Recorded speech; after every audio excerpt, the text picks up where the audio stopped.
Hi friends, myself Preeti from Reva personality developers. Friends, आज हम बात करेंगे करियर सिलेक्शन के बारे में।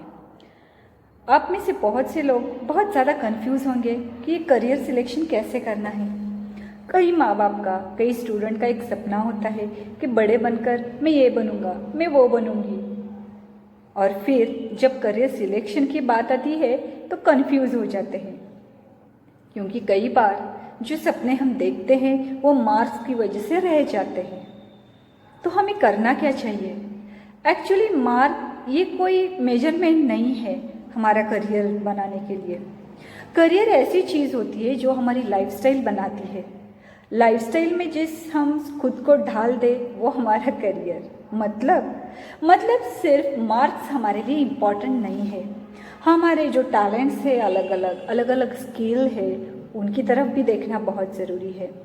और बहुत सारी बातें। चलिए आज बताते हैं क्या क्या देखा जाए जब हम कुछ करियर सिलेक्शन के बारे में सोचते हैं। फर्स्ट ऑफ ऑल ये बात जाननी ज़रूरी है कि हमारे अंदर हर एक व्यक्ति में 10 टाइप के टैलेंट्स होते हैं। ये 10 टाइप के टैलेंट्स हर एक व्यक्ति में होते ही हैं, लेकिन हर एक का रेशियो अलग अलग होता है। किसी में कम, किसी में ज़्यादा, जिसकी वजह से हम जान सकते हैं कि कुछ सब्जेक्ट्स हमारे लिए आसान होते हैं तो कुछ डिफ़िकल्ट होते हैं। अगर हमारा लॉजिक कुछ कम हो तो शायद साइंस या मैथ्स हमें डिफ़िकल्ट जाता है। अगर हमारा इंटरपर्सनल बहुत अच्छा है तो आप देखेंगे हमारे बहुत ज़्यादा फ्रेंड्स होते हैं। हमारे अलग अलग ये 10 टाइप के टैलेंट और उनका रेशियो अगर हमारे समझ में आ गया तो कुछ बात बन जाएगी। इसके अलावा सेकेंड थिंग होती है कि पर्सनालिटी। हर एक व्यक्ति में 2 टाइप की पर्सनालिटीज़ होती है। ये 2 टाइप की पर्सनालिटी सेम भी हो सकती है या डिफरेंट भी हो सकती है, लेकिन ये है क्या, ये भी हमें जानना ज़रूरी होता है। हर एक पर्सनालिटी के खुद के कुछ गुण और दोष होते हैं, ये जो हम में होते ही हैं, लेकिन कभी कभार हम जान नहीं पाते कि हमारे गुण दोष है क्या। जो दोष है वो हमें एक्सेप्ट करना है और आगे जाना है। ठीक है, अब थर्ड थिंग क्या है? तो थर्ड थिंग है हमारे क्वेश्चंस। ये क्वेश्चंस जानने बहुत ज़रूरी होते हैं। जनरली देखा गया है कि स्कूल कॉलेजेस में साइकोमेट्रिक टेस्ट लेते हैं और उनमें से हमें आईक्यू मिलता है। कई जगह तो सिर्फ आईक्यू टेस्ट भी होती है। आईक्यू टेस्ट सिर्फ एकेडमिक करियर के लिए, ये टैलेंटेड है या नहीं, कितना पढ़ सकता है, ये देखने के लिए ठीक है। इसके अलावा EQ, AQ और CQ adverse question, emotional question और क्रिएटिव क्वेश्चन, ये भी होते हैं जो जनरली बहुत सारे लोगों को पता नहीं है, लेकिन जो हमें हमारा लाइफ सेटल करने में या हमारा करियर चूज़ करने में बहुत इम्पॉर्टेंट होते हैं। वो किससे? देखिए, अगर किसी को आर्मी में जाना है या पुलिस की नौकरी करनी है, उसका IQ और AQ हाई होना बहुत ज़रूरी होता है, क्योंकि अगर उसका IQ या AQ कम है तो उसकी टेंडेंसी होती है कि वो बहुत ज़्यादा इमोशनल होता है और वो 11th आवर को ठीक तरह से डिसीजन नहीं ले पाता, बहुत ज़्यादा स्ट्रेस लेता है वो। तो इस टाइप के व्यक्ति के लिए आर्मी या पुलिस का करियर चूज़ करना तो ठीक नहीं होगा। शायद एकेडमिकली IQ उसका अच्छा होने के कारण वो एग्ज़ाम पास भी हो जाए। कई बार क्या होता है, हम हमारे आसपास जो लोग होते हैं उनके डेजिग्नेशन देख के या उनका इनकम देख के हमें ऐसे लगता है कि हाँ चलो हम भी वही करेंगे, मेरे चाचा, मेरा फ्रेंड, मेरी मौसी। लेकिन आपके लिए क्या सूट है ये आपको जानना ज़रूरी है। नेक्स्ट थिंग होती है आपका लर्निंग स्टाइल। हर एक का लर्निंग स्टाइल अलग अलग होता है। कोई विजुअल होता है, कोई ऑडिटरी होता है, तो कोई काइनेस्थेटिक होता है। अब ये क्या है?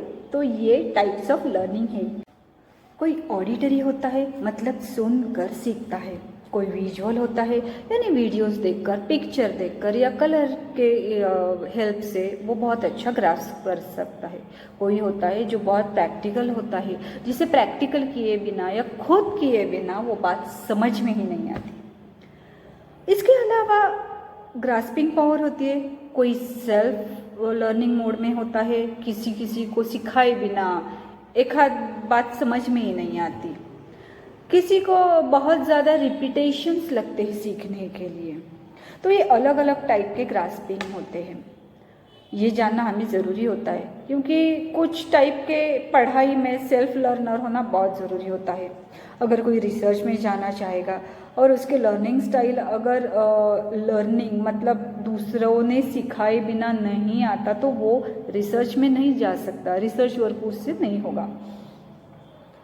इसके अलावा हम देख सकते हैं कि हमारे अलग अलग सेंसरी ऑर्गन्स अलग अलग टाइप से काम करते हैं। किसी का ईयर ज़्यादा स्ट्रांग होता है, किसी की स्किन, किसी का नोज़।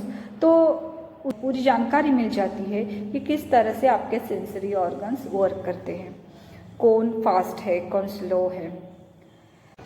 इसके अलावा हमें थॉट प्रोसेस का भी पता चलता है।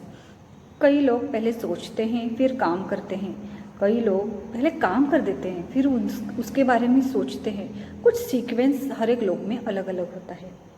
सो गाइस, ये सब जब हम जानते हैं, इसका मतलब हम खुद के बारे में मतलब सेल्फ एनालिसिस पूरा कर लेते हैं। और जब हमारा सेल्फ एनालिसिस पूरा हो जाएगा तो हमें पता चलेगा कि कौन सा प्रोफेशन हमारे लिए परफेक्ट है। So all the combination of these properties gives us a uniqueness, हमें एक यूनिक पर्सनालिटी मिलती है जो हर एक की होती है। तो अब ये हमें पता कैसे चलेगा? ये यूनिकनेस हमारे फिंगरप्रिंट के टिप्स पे होता है। आप सब लोग जानते हैं, हम आधार कार्ड निकालते हैं, इसकी वजह तो यही है कि हर एक की फिंगरप्रिंट यूनिक होती है। ये यूनिकनेस हमारे ब्रेन से रिलेटेड है। ये ब्रेन के डिफरेंट पार्ट्स हमारे उंगलियों की रेखाओं पे रिप्रेजेंट करते हैं। तो गाइस, DMIT टेस्ट से हमें ये सारी प्रॉपर्टीज़ मतलब सेल्फ एनालिसिस पूरा मिल जाता है। और जब हमें ये मिलता है तो हमें करियर चूज़ करना बहुत आसान हो जाता है। So guys, please do once DMIT test और फिर आप अपना करियर चूज़ करें। अगर इस टेस्ट के बारे में और ज़्यादा जानकारी चाहिए तो नीचे डिस्क्रिप्शन में मेरा सेल नंबर दिया है, प्लीज़ कॉल मी। इसके आगे के वीडियोस में मैं डिटेल जानकारी देने वाली हूँ regarding all the points which ever we have discussed about the self analysis. Okay, take care guys, bye. Please like, share and subscribe my video.